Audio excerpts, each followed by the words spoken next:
Hello and welcome to day number 1 of Vintage Style Lantern Week on the Pride of My English channel. This is a week I made up, but I'm gonna have some fun checking out some modern lights with an old school aesthetic to them, just for a little extra pizzazz, a little extra fun. This first one we're gonna be checking out today is from Barebones. A little bit about this company. I don't have a relationship with them at all. I bought this with my own money off of eBay. I found that was the best deal I could find on these lanterns right now. These have been out for quite a while. I just kind of discovered them by clicking around after getting interested in these vintage style lanterns kind of on my own. These are now available in this kind of black and bronze coloration, as well as vintage white, I think is what they call it. On the Barebones website, you can get the white one. And then on eBay, I think they still have these black ones or white ones. So whichever one you prefer there. But yeah, I've got this cool spiraling rope LED that goes all the way up. It creates this like helix looking pattern if you look at it straight on. These lanterns I typically sell in between $60 and $70 from what I could tell. I think Barebones has periodic sales from time to time. Once again, I had the best luck on eBay myself. But basically, this is I'd call it a medium-sized lantern with that Edison bulb style to it. The construction on this seems very good. Everything is metal. This is all steel, the base, the top, the cage. This globe is plastic, but you can't really tell. And then, yeah, there's 3 different ways you can power this lantern. So if you prefer to power it, you know, without any battery at all, if you just like the way this thing looks and you want it on a shelf around your house in a man cave, just as kind of a cool looking piece, you can power it via USB-C directly right there. You don't need any battery in this at all to power it, so long as the cable is plugged in. You've got it in this port here. So it can be just a little lamp if you want. The second way you can power it is from D batteries. I'll show you that here. Base just unclips. Let me move this light back for us here, sorry. But yeah, there's the place you could put the 2D batteries. Obviously, you could use either alkaline D batteries or rechargeable nickel metal hydride batteries. If you use rechargeable batteries, unfortunately, you can't charge them and recharge them directly from these slots. You'll need to do that independently and swap them out. I do like that this lantern takes D batteries, and I'll explain why.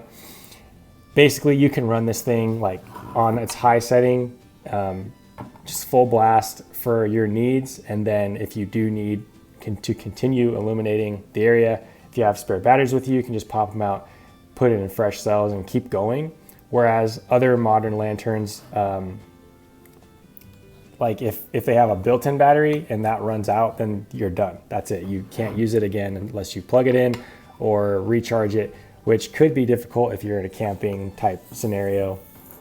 But in any case, that's kind of my thoughts on this thing. I do like the replaceable batteries, just because if a built-in battery goes bad, then you have to throw away the whole dang thing, whereas with this, you can just swap out batteries as needed. The third and final way you can charge this is with a Barebones specific battery that looks like this.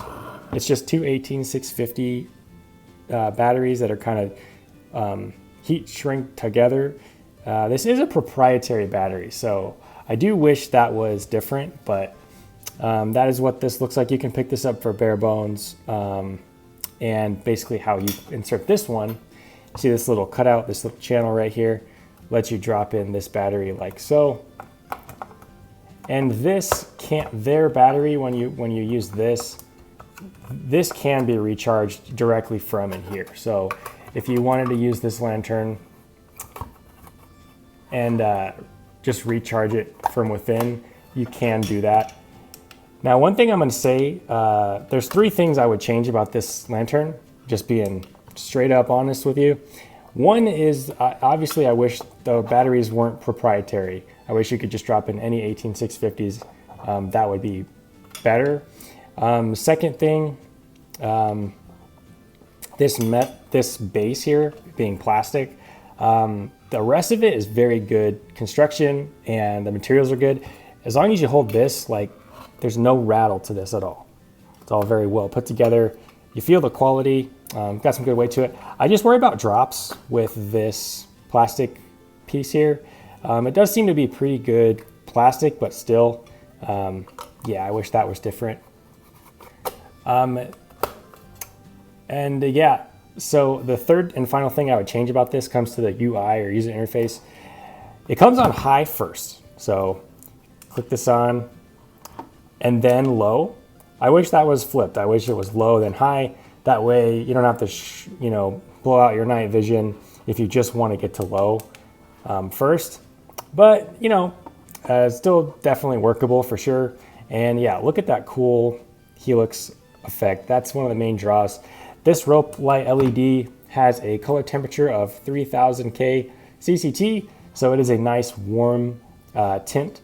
It's not like orange, but it's definitely not like a cool white LED light. It's kind of got a nice cozy feel to it. This lantern is IPX4 waterproof, which is pretty much the minimum I'd say I'd need to rely on this for camping. When you're out camping, you cannot control the weather and it will do what it wants to do. So this is acceptable to me as a camping lantern.